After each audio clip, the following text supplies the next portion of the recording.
Skautafélag Akureyrar, þið unnuð Íslandsmeistaratitilinn í íshokkí í gærkvöldi.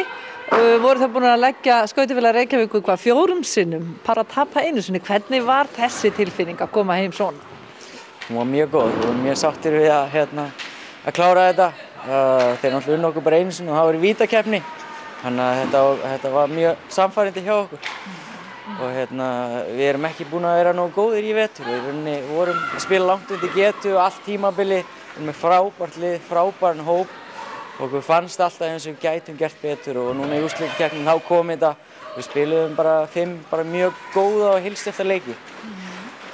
En hvenær voruð það að koma heim í nótt? Við vorum að koma eitthvað 6-leytið þegar leikslaupastelpurnar voru að byrja að æfa á ísnum. Þannig að það var svona pínu lúin í dag. Þreyttir en alsælir náttúrulega. Já, algjörlega sko. Þetta náttúrulega toppar þetta ekkert og mann alveg sama hvað kemur bítur á í dag og næstu dag. Maður bara með bros á vör.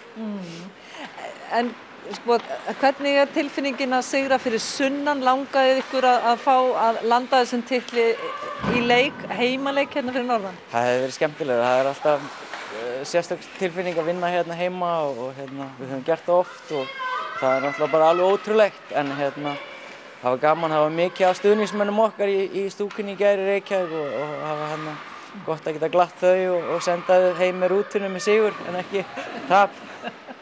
Ekki mikill stuðningur við liðið ykkar hér á Akureyri? Jú, það er mikill stuðningur, maður finnur það og sérstaklega þegar úrslitakeppnin kemur þá mæta allir í stúkuna og styðja okkur og maður fær kveðjur héðan og þaðan eftir svona.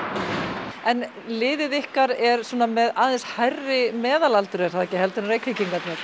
Jú, aðeins sko, ég held að meðalaldurinn hjá okkur sé 25 ár og það eru þarna nokkri einstaklingar sem draga svolítið upp meðalaldurinn. Nefnum ekki nafn en... Já, en svo það líka, það mikið talað hvað við erum með gamalt lið en við erum með nokkra leikmenn sem eru konir á aldur þannilega. En svo má ekki gleyma því að við erum líka með bestu ungu leikmennin í deildinni. Við erum með 2 leikmenn sem enginn veit að séu ungir. Þeir eru 18 ára, þeir eru báðir í A-landsliðinu. Annar eru búin að spila í 2 ár og þetta eru bara þeir bestu leikmennir í deildinni og það er enginn sem talar um það. Að þeir séu eitthvað ungir og svo erum við líka með fyrirliðinn okkar, hann er 22 ára og hann er En við skulum frekar tala um breidd í aldri heldur en að þetta sé mjög gamalt lið. Já, við erum með mikla breidd í aldri og við erum með leikmenn á öllum aldri í liðinu. Bara til hamingju með þetta og glæsilegt að landa þessum titli. Þetta er ekki fyrsti titillinn sem þú kemur með hingað í hús eða hvað? Nei, þeir eru nokkrir. Hvað þeir margir? Ég heldur sé eitthvað 10. Og þú ert hvergi hættur? Ég veit það ekki, ég ætla ekki að segja neitt en ég ætla alltaf að klára þetta tímabil með landsliðinu og svo skoða maður fyrir næsta.